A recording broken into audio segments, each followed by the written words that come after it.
성경에는 참 많은 기적들이 나옵니다. 홍해가 갈라진 사건, 또 광야 가운데 만나와 메추라기를 보내주신 사건, 마실 물이 없었을 때에 바위를 치자 샘물이 나온 사건, 죽을 병에 걸렸던 히스기야 왕이 15년이라는 그 시간을 더 선물로 받은 사건, 죽은 나사로가 살아난 사건, 앞을 보지 못하는 사람이 보게 된 사건, 또 안진뱅이가 중풍병자가 고침을 받고 일어난 사건들이 성경에 나옵니다. 이 사건들을 보고 있으면 인간의 상식으로는 도저히 이해할 수 없는 그런 기적과 같은 사건들이 나옵니다. 그런데 성경에 나오는 모든 기적 사건들 가운데 한 가지 공통점이 있습니다. 인간의 능력을 할 수 있는 것이 하나도 없는 절망스러운 상황 속에서 하나님이 찾아오심으로 문제가 해결되었다는 것입니다. 그러니까 모든 기적 사건 가운데는 인간의 문제가 있고 하나님이 개입하시고 그 인간과 하나님이 만나게 되므로 문제가 해결되며 기적이 일어납니다. 우리가 한 것은 0.1%도 없습니다. 하나님께서 100% 역사하심으로 우리가 승리하게 된 사건을 우리는 기적이라고 말합니다. 오늘 우리가 읽은 여호수아에서도 놀라운 기적들이 많이 나옵니다. 그런데 그 중에 가장 놀라운 기적 사건을 한 가지 뽑으라고 한다면 이스라엘 백성들이 가나안 땅에 처음 들어와서 함락시킨 여리고성 사건일 것입니다. 60만 장정을 거느리고 있었던 이스라엘 민족이 여리고성과 싸워서 이긴 것이 무엇이 대단한가 물을 수 있겠지만, 지금 가나안 땅에 들어가 싸울 준비를 하고 있는 이스라엘 백성들은 전부 다 이스라엘에서부터 살았던 사람들이 아니라 애굽에서 넘어온 사람들도 아니고 광야에서 태어나 자란 사람들이었습니다. 한 번도 전쟁에서 싸워본 경험이 없는, 칼과 방패를 손에 잡아본 적이 없는 그런 자들이었습니다. 이런 병사들을 우리가 뭐라 그러죠? 오합지졸이라 말하기도 합니다. 그런데 여리고성의 상황은 180도 달랐습니다. 여리고성은 규모가 다른 가나안 성들에 비해 큰 것은 아니었지만 이 성은 당시 가나안 땅에서 난공불락의 성으로 알려져 있었습니다. 위치적으로는 계곡 위에 있었고 또 성벽이 이중으로 되어 있었기 때문에 그 어느 누구가 쳐들어와도 이 성을 함락시키기가 매우 어려웠습니다. 특별히 그 성의 성벽의 구조는 굉장히 견고했는데 그 이유는 성벽이 내벽과 외벽으로 만들어졌기 때문이었습니다. 먼저 밖에 있는 외벽, 그 성벽은 두께가 2m에 높이가 12m였습니다. 굉장히 두꺼운 성벽이죠. 그런데 그 안에 있는 내벽은 두께가 무려 3.5m에 높이는 밖에 있는 성벽보다 더 높았습니다. 또한 외벽과 내벽 사이의 그 공간은 한 4m에서 6m 정도 됐는데 그 사이에 군사를 배치해 놓고 성을 이중으로 보호할 수 있었습니다. 높은 계곡 위에 위치해 있었고 성벽은 이중이었고 그 사이에 군사들이 있었으니 이 여리고성은 난공불락의 성이라 불릴 만한 그런 가치가 있는 성이었습니다. 그래서 성 안에 양식만 풍부히 있으면 그 안에서 몇 년이고도 버틸 수 있는 그런 곳이었습니다. 아마도 인류 역사상 그 당시 가장 최고의 견고한 성이라 불릴 정도였죠. 그런데 한 번도 제대로 싸워본 적이 없는 이스라엘 백성들이 이 여리고성을 어떻게 무너뜨릴 수 있을까요? 여리고성과 싸워서 승리한다는 것은 인간의 상식으로는 이해할 수 없는 일이었습니다. 불가능했습니다. 그런데 만약 여리고성을 이기지 못하면 이 백성들은 가나안 땅에 들어갈 수가 없었습니다. 왜냐하면 여리고성이 바로 가나안 땅의 첫 관문이었기 때문이었습니다. 여리고성을 치고 들어가야 나머지 가나안 성들을 함락시킬 수 있는데 여기서 만약에 무너지면 들어가지도 못하는 겁니다. 그런데 여리고성이 어떻게 무너졌죠? 이스라엘 군사들이 싸움을 잘해서 탁월한 그 전략이 있어서 이 성을 함락시켰나요? 아니었습니다. 하나님의 명령을 따라 철저하게 그 성벽을 7번을 돌고 돌자 7일 뒤에 그 성의 한 부분이, 한 성벽이 와르르 무너져 내렸습니다. 누가 여리고성의 외벽과 그 내벽을 무너뜨렸는가? 이것은 인간의 힘으로 할 수 있는 것이 아니었습니다. 하나님의 능력으로 승리한 것이죠. 여기서 하나님은 이스라엘 백성들에게 이 가나안 정복 전쟁은 철저하게 여호와 하나님의 전쟁임을 보여주신 것입니다. 너희들이 강해서 승리하는 것이 아니라 이 모든 전쟁은, 이 가나안 땅의 정복은 철저하게 하나님의 계획 속에, 하나님의 능력 가운데 있음을 보여주신 것입니다. 전쟁의 승패는 우리에게 달려있는 것이 아니라 하나님께 달려있음을 보여주신 것입니다. 이스라엘 백성들이 아무리 연약하고 싸워본 경험이 없고 오합지졸의 병사들일지라도, 또 상대가 그 위대하고 강한 여리고성일지라도 그 전쟁의 승패는 하나님께 있다는 것입니다. 이것을 가르쳐주기 위해 이 여리고성의 기적 같은 사건을 이 백성들에게 보여주신 것입니다. 그래서 여호수아서에 가장 많이 나오는 말씀이 무엇이냐면 두려워하지 말라입니다. 그러니까 얼마나 두려웠겠습니까? 광야에서 40년을 보냈던 이스라엘 백성들이 그 가나안 땅에 들어가서 그 사람들과 싸워야 되는데 정말 그들의 마음은 메뚜기와 같았을 것입니다. 그때마다 하나님은 두려워하지 마라. 내가 너와 함께 할 것이다. 이 전쟁은 여호와께 있으니 걱정하지 마라. 결국 여리고성의 기적은 하나님이 하신 것입니다. 여호수아와 백성들은 하나님께 매달리며 기도했고 하나님은 역사하셨습니다. 여러분, 기도가 없이는 기적은 이루어지지 않습니다. 성경의 모든 기적들이 그랬습니다. 인간의 힘으로 할 수 없을 때에 하나님께 부르짖었고 하나님은 인간을 찾아오셔서 기적을 베풀어 주셨습니다. 오늘날 우리의 인생도 마찬가지입니다. 오늘도 하나님은 여전히 우리의 삶 가운데 기적을 일으키십니다. 그러니까 기도하지 않고 하나님의 기적만을 기대해서는 안 됩니다. 우리가 기도할 때 하나님은 역사하시는 것입니다. 자, 이제 여호수아와 이스라엘 백성들은 난공불락의 여리고성과 싸워서 승리함으로 드디어 가나안 땅에 입성하게 됩니다. 이제부터 본격적으로 이 가나안 땅을 점령해 나가야 합니다. 아직도 싸워서 이겨야 할 가나안 족속들이 많이 남아 있었습니다. 그렇게 이스라엘 백성들은 여리고성을 함락시킨 후에 동쪽으로 이동하고 있었습니다. 그때에 제일 먼저 만난 성이 아이성이었습니다. 이 아이성은 여리고성에서 동쪽으로 20km 떨어진 곳에 있었습니다. 이 아이성은 여리고성에 비하면 굉장히 연약한 성이었습니다. 오죽하면 이 아이성이라는 그 뜻이, 그 아이라는 뜻이 황폐한 작은 산, 또 돌무더기, 이런 뜻을 가지고 있습니다. 그러니까 그만큼 이 아이성의 그 겉모습이 볼품이 없었다라는 겁니다. 그냥 황폐하게 생긴 산 위에 세워진 성, 이런 의미를 갖고 있었죠.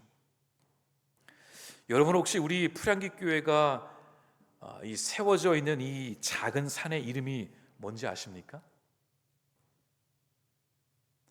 막 깜짝 놀라실 거예요. 이 산 이름이 뒷산입니다. 저는 처음에 장난인 줄 알았어요. 무슨 산 이름을 뒷산이라고 짓지? 근데 정말로 이 지도를 찾아보니까 이 산 이름이 뒷산이에요. 왜 뒷산이라 지었을까? 뭐 도내산도 할 수도 있고, 소죽산도 될 수 있고, 뭐 서정산도 할 수 있고, 여러 가지 멋진 이름들이 많은데 왜 굳이 뒷산이라 불렸을까? 아마도 이 뒷산의, 이 산의 존재가 뭐 그 당시 그렇게 크지 않았기 때문에 그러지 않았을까? 혼자 짐작을 해봅니다. 그러니까 우리 교회는 뒷산에 있는 교회예요. 좀 표현이 그렇지만, 하지만 예수님의 향기가 나는 풀향기 교회가 이곳에 세워짐으로 이 뒷산이 거룩한 땅 예루살렘이 될 줄 믿습니다. 여호수아는 미리 정탐꾼들을 보내서 이 아이성을 살펴보게 합니다. 겉으로 보기에는 별거 없어 보이지만 그래도 한번 살펴봐야겠다. 성의 지형은 어떤지, 인구는 얼마나 있는지, 성벽은 얼마나 높고 두꺼운지를 알고자 했습니다.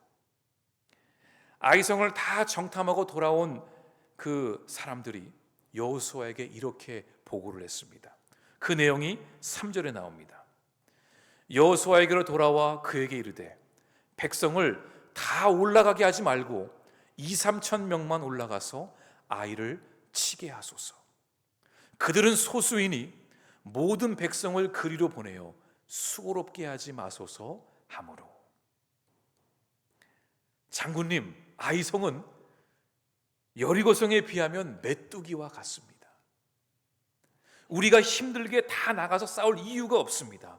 우리 군사 2-3천 명이면 충분합니다.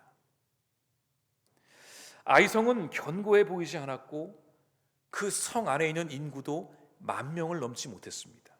그러니까 인구가 10,000명이라면 아마도 그 안에 싸울 수 있는 군사들은 많아봤자 2,000명도 안 됐을 것입니다.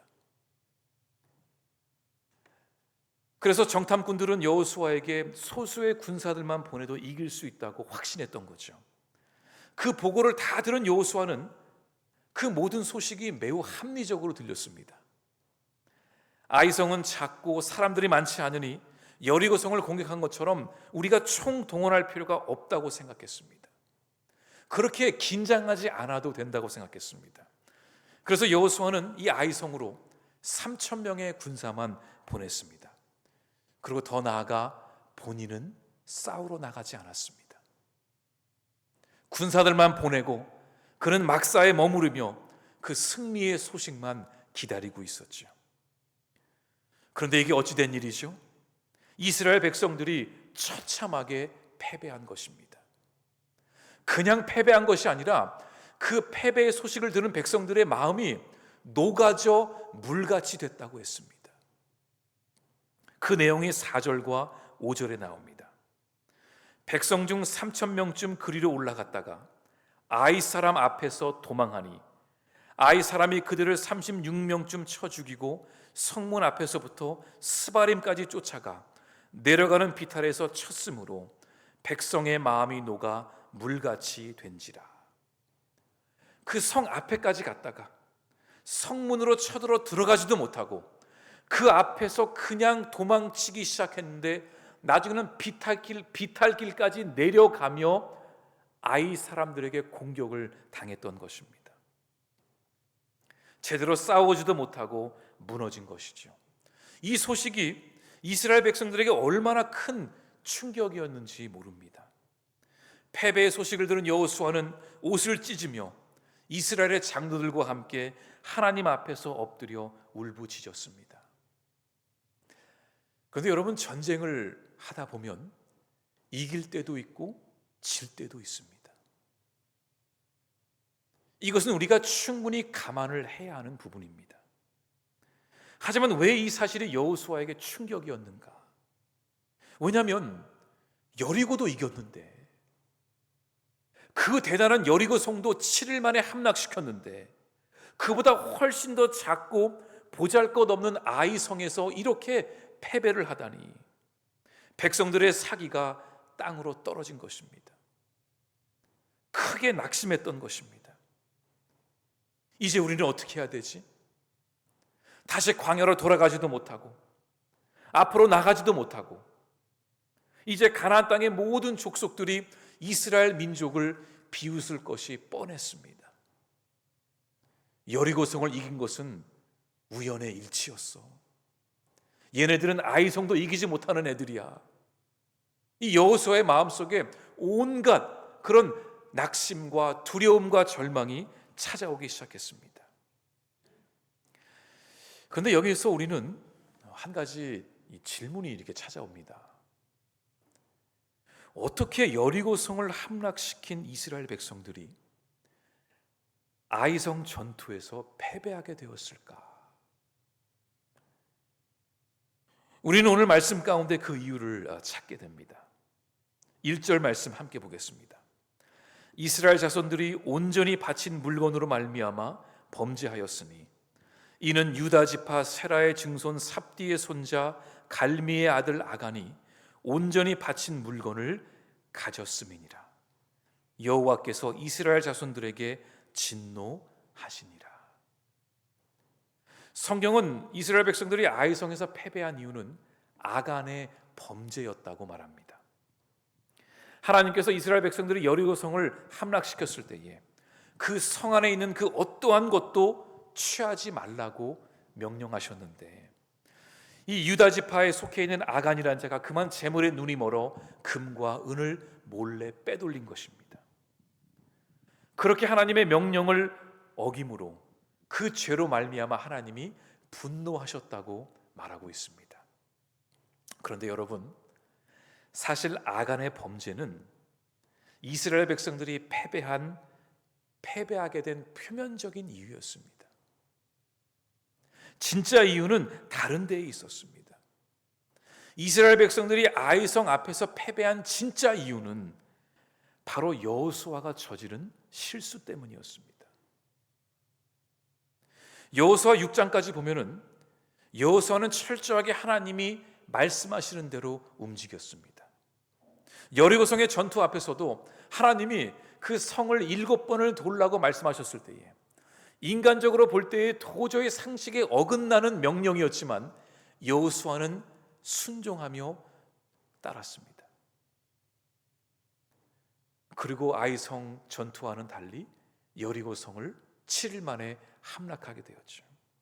그런데 여호수아는 이상하게도 이 아이성에서 싸울 때는 하나님께 묻지도 않았고 엎드리지도 않았습니다. 정탐꾼을 통해서 알아낸 것이 전부였고, 그 결과를 듣고 여호수아는 3,000명의 군사들을 보내서 싸우게 했습니다. 오늘 본문 말씀 그 어디에도 하나님의 명령은 보이지 않습니다. 하나님께 묻지도 않습니다. 하나님께 엎드리지도 않습니다. 여호수아 혼자서 정탐꾼을 보냈고 보고서를 받고 그 보고서에 따라서 군사를 보냈습니다. 여리고 성 때 하나님께 엎드렸던 모습은 하나도 보이지 않습니다. 오직 혼자서 듣고 결정을 내리는 여호수아의 모습뿐입니다. 우리 여호수아가 범한 실수를 한번 함께 볼까요? 여호수아는 크게 3가지의 실수를 범했습니다. 하나는 여호수아는 하나님의 지시나 허락을 받지 않고 군사들을 전쟁에 내보냈습니다. 이것은 여호수아가 이 가나안 전쟁은 하나님께 속해 있다는 것을 잊어버린 것입니다. 전쟁의 승패는 여호와 하나님께 있음을 여호수아가 잊었던 것이죠. 여호수아는 자기가 치러야 할 전쟁이라고 생각한 것입니다. 두 번째는 아이성으로 군사를 보냈을 때에 여호수아 자신은 싸우러 나가지 않았습니다. 여호수아는 지금 이 전쟁의 최고 지휘관은 하나님이심을 잊어버린 것입니다. 하나님은 지금 나가서 싸우고 계시는데 정작 부하인 여호수아는 뒤에 남아서 바라만 보고 있습니다. 지금 모든 전쟁에 참여하셔서 싸우고 계시는 하나님을 기억했더라면 여호수아가 먼저 앞장서서 싸워야만 했습니다. 그런 순간 자신이 왕이라 생각을 하고 부하들만 보내고 자신은 뒤에 남아 있었던 것이죠. 마지막으로 여호수아는 정탐꾼들의 말만 듣고 아이성을 우습게 여겼습니다. 이 모든 상황을 자신의 이성으로만 판단을 한 것입니다.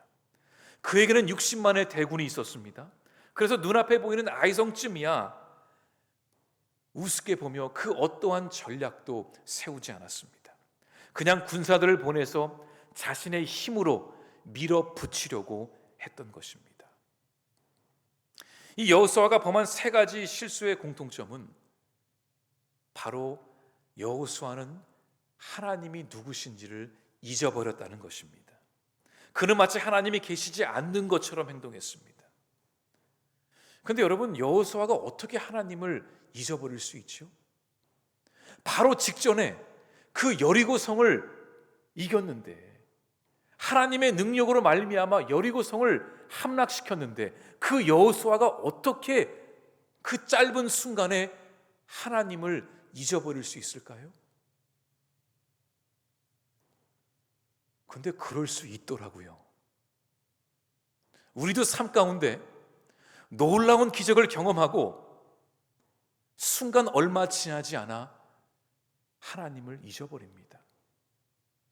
우리가 어렵고 힘들었을 때는 하나님 제발 살려주십시오, 이것만 해결해 주시면 하나님께 제 인생을 다 드리겠습니다 라고 말하고선 얼마 안 있다가 삶이 평안해지고 아무런 문제가 보이지 않으면 하나님이 마치 계시지 않는 것처럼 행동하는 것이 우리의 모습이더라고요. 배고플 때는 뭐라도 달라고 하지만 배가 부르면 아무 생각을 하지 않습니다. 이게 우리의 연약한 모습이더라고요. 문제가 있으면 기도하지만 그 문제가 없어지면 기도하지 않습니다. 그러니까 여호수아도 여리고성 앞에서는 하나님께 매달리며 기도하며 나아갔지만 여리고성을 이기고 나니까 기도하지 않은 것입니다. 아이성 이것쯤이야. 기도하지 않고 행동한 것입니다. 그런데 기도하지 않으면 이 교만함이 찾아오더라고요. 기도하지 않으면 우리는 하나님을 잊어버리게 됩니다. 기도하지 않으면 우리는 영적 분별력을 상실하게 됩니다. 결국은 교만함으로 인하여 우리는 하나님 없이도 살아갈 수 있다고 착각하게 됩니다. 기도하지 않으면 하나님이 계셔야 할 그 자리에 우리가 올라가게 됩니다. 여호수아는 아이성이 비록 연약해 보이고 황폐한 산 위에 세워진 성이었을지라도 그는 기도하고 올라갔어야 했습니다. 여리고성을 공격할 때처럼 간절히 기도하며 올라갔어야 했습니다. 근데 여호수아는 아이성을 보자마자 하나님의 도우심이 없이도 혼자 할 수 있다고 생각했습니다. 여리고성은 기도했기 때문에 이겼지만 아이성은 기도하지 않았기 때문에 패배한 것입니다. 우리는 기억해야 합니다. 교만함은 늘 우리를 공격하려고 준비하고 있습니다. 우리가 기도를 멈출 때의 그 틈 사이로 교만함은 들어옵니다. 그리고 우리에게 속삭입니다. 너 잘하고 있어. 기도하지 않아도 아무 일도 없잖아. 봐봐. 하나님 없이도 잘 살고 있잖아. 너희 자녀들 잘 있잖아. 사업 잘 되고 있잖아. 돈 잘 벌고 있잖아. 승진했잖아. 좋은 학교, 직장 들어갔잖아. 기도 안 해도 좋은 배우자 만날 수 있어. 너 잘하고 있어. 이렇게 속삭이면 그 속삭임 앞에 넘어가지 않을 사람이 없다라는 거예요. 왜냐하면 눈으로 봐도 괜찮거든요. 아이성 저것쯤이야. 다음에 여리고 만나면 기도해야지. 이게 우리의 연약하고 어리석은 모습이더라고요. 기도하지 않으면 그 교만함이 우리의 영의 눈을 가리게 됩니다. 여호수아도, 그 위대한 여호수아도 순간 여리고성에서 승리한 이후에 그가 승리의 기쁨을 맛보고 있을 때에 그 잠깐 기도하지 않는 사이에 교만함이 들어와서 그의 영적 분별력을 흐리게 한 것입니다. 여리고성도 이겼는데 여호수아, 너 대단한 리더야. 너의 힘으로 충분히 이길 수 있어. 이 교만함에 여호수아는 넘어진 것이지요. 그런데 여러분, 이 기도라는 것이 큰 문제가 있을 때만 기도하고 작은 문제가 있으면 기도하지 않는 건가요? 여리고성 앞에 서면 기도하고 아이성 앞에 서면 그냥 패스하는 게 그게 기도인가요? 한번 여러분께 제가 묻고 싶었어요. 우리 모두 기도하지 않습니까? 이 자리에 기도하지 않는 자가 누가 있겠습니까? 근데 큰 문제가 있으면 기도하고 문제가 없으면 기도 안 하고 이게 기도인가요? 기도는 영혼의 호흡이라고 그랬는데 숨을 쉴 때도 있고 쉬지 않을 때도 있습니까? 기도는 늘 하는 것이지요. 문제가 있을 때도 해야 되고 문제가 없을 때에도 하는 것입니다. 기도는 결국은 거룩한 습관이 되어야 합니다. 저는 기도를 잘 못해서요. 그거는 변명이 되지 않더라고요. 기도는 습관이 되어야 합니다. 문제가 있으나 없으나 기쁘나 슬프나 비가 오나 눈이 오나 영혼의 호흡처럼 우리는 기도의 자리에 나아가고 또 나아가는 것입니다. 기도는 무슨 말을 어떻게 해야 하는 것이 중요한 것이 아닙니다. 기도의 말빨이 좋다고 여러분 속으시면 안 돼요. 야, 기도 정말 유창하게 하네. 그런다고 그 사람의 기도의 영성이 깊다고 볼 수는 없습니다. 기도는 결국 습관이 되어야 하고 하나님을 사모하고 하나님 앞에 나아가고 하나님을 붙들고 그 어떠한 순간에도 하나님을 내가 의식하며 하나님 앞에 서는 것, 그것이 기도이지요. 여호수아가 하나님을 찾지 않았기 때문에 아이성 전투는, 그 아이성의 전쟁은 하나님이 함께 하신 전쟁이 아니었습니다. 그래서 패배한 것입니다. 아간의 죄도 문제였지만 그보다 더 큰 문제는 기도하지 않았던 여호수아와 이스라엘 백성들이었습니다. 가나안 땅의 정복은 이스라엘 백성들의 힘과 지혜로 하는 것이 아니었습니다. 처음부터 끝까지 하나님의 능력을 의지하며 나아가는 영적 전쟁이었던 것입니다. 철저하게 하나님을 의지하고 기도하며 하나님의 능력으로 승리하는 것이 이 가나안 땅의 정복이었습니다. 이스라엘 백성들은 하나님만 의지하면 승리할 수 있는 가나안 땅 정복이었던 것입니다. 여러분, 우리의 인생도 마찬가지입니다. 우리의 인생 가운데 얼마나 많은 전쟁들이 찾아옵니까? 우리의 인생 가운데도 우리가 정복해야 할 그 가나안 땅들이 얼마나 많은지 모릅니다. 그런데 하나님이 우리를 붙들어 주시고 인도해 주셔야 승리할 수 있는 전쟁임을 우리는 잊지 말아야 합니다. 내 인생 내가 하면 되지, 여러분, 그것은 아닙니다. 여러분의 인생도 하나님의 손안에 달려있는, 여러분의 인생의 승패도 하나님께 달려있음을 우리는 잊지 말아야 합니다. 혹시 우리가 지금 기도하지 않고 결정하고 있는 것이 있습니까? 우리는 지금 날마다 기도의 자리에 나아가고 있습니까? 아이성 정도쯤이야, 이런 마음으로 주님 앞에 나아가는 것은 아닌지 우리는 돌아봐야 할 것입니다. 우리가 기도하지 않는 이유는 하나밖에 없습니다. 하나님 없이도 할 수 있다라는 것입니다. 그래서 기도하지 않는 것입니다. 하나님 없이도 할 수 있다라는 겁니다. 우리 가정, 우리 자녀, 우리 사업장, 내 인생, 하나님 없이도 이것쯤은 할 수 있어. 이게 교만함인 것입니다.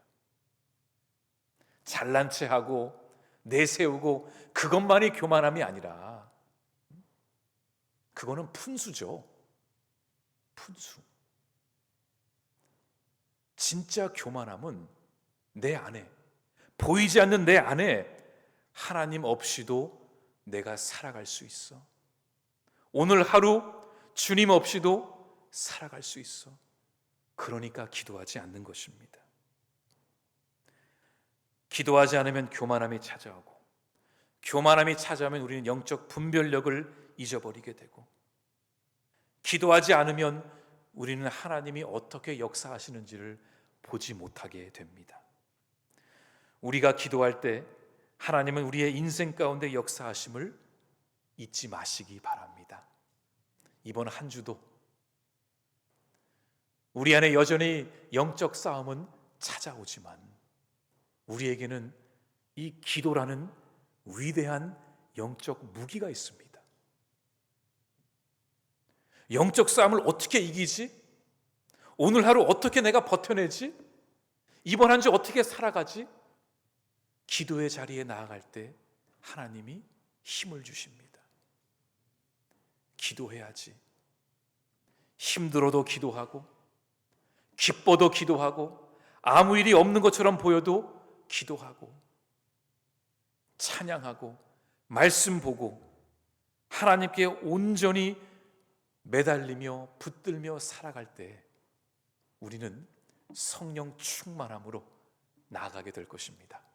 이번 한 주도 우리 사랑하는 프랑기 성도들 기도의 용사가 되어 나아갈 수 있기를 간절히 주님의 이름으로 축원합니다. 이 시간 우리 결단의 기도 함께 드립니다. 하나님,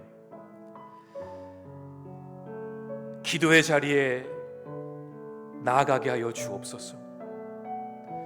우리의 인생이 주님의 손안에 달려있음을 잊지 않게 하시고 날마다 주님 앞에 나아가 기도하며 주님을 붙들며 그 말씀 앞에 설 수 있는 우리 모두가 되게 하여 주시옵소서. 우리가 기도하지 않을 때에 교만함이 찾아온다 말씀하셨습니다. 그 교만의 영이 찾아오지 않도록 우리가 늘 깨어 기도하게 하여 주시옵소서. 내가 서 있는 그 자리에서, 그곳이 일터이든지 가정이든지 골방이든지 어디든지 내가 서 있는 그 자리에서 거룩하신 주님을 향해 기도하며 나아가는 우리 모두가 되게 하여 주시옵소서. 우리 말씀을 붙들며 함께 결단의 기도 드리겠습니다. 하나님 아버지, 감사합니다. 우리에게 기도할 수 있는 힘을 주시옵소서. 우리의 삶이 힘들고 어려울지라도 우리의 인생을 주관하시는 분은 주님이심을 잊지 않게 하시고 주님 앞에 나와 기도하며 주님이 주시는 새 힘을 날마다 얻게 하여 주시옵소서. 우리가 엎드릴 때 주님은 역사하십니다. 우리가 기도할 때 기적이 일어남을 믿습니다. 하나님, 연약하고 부족한 우리의 인생이지만 주님께서 우리와 함께하여 주셔서 그 기도의 자리가 하나님을 만나는 자리가 되게 하시고 그 기도의 시간이 하나님의 역사하시는 시간이 되게 하여 주시옵소서. 우리 프랑교의 모든 성도들이 주님이 기뻐하시는 기도의 용사들이 되게 하여 주시옵소서. 이 모든 말씀 예수님 이름으로 기도드립니다. 아멘. 사랑과 은혜가 충만하신 하나님, 이번 한 주도 우리의 삶 속에 여전히 영적 싸움은 찾아오겠지만 우리 모두가 기도의 용사가 되어서 하나님의 능력으로 승리할 수 있도록 우리와 함께하여 주옵소서. 이 모든 말씀 예수님 이름으로 기도드립니다. 아멘.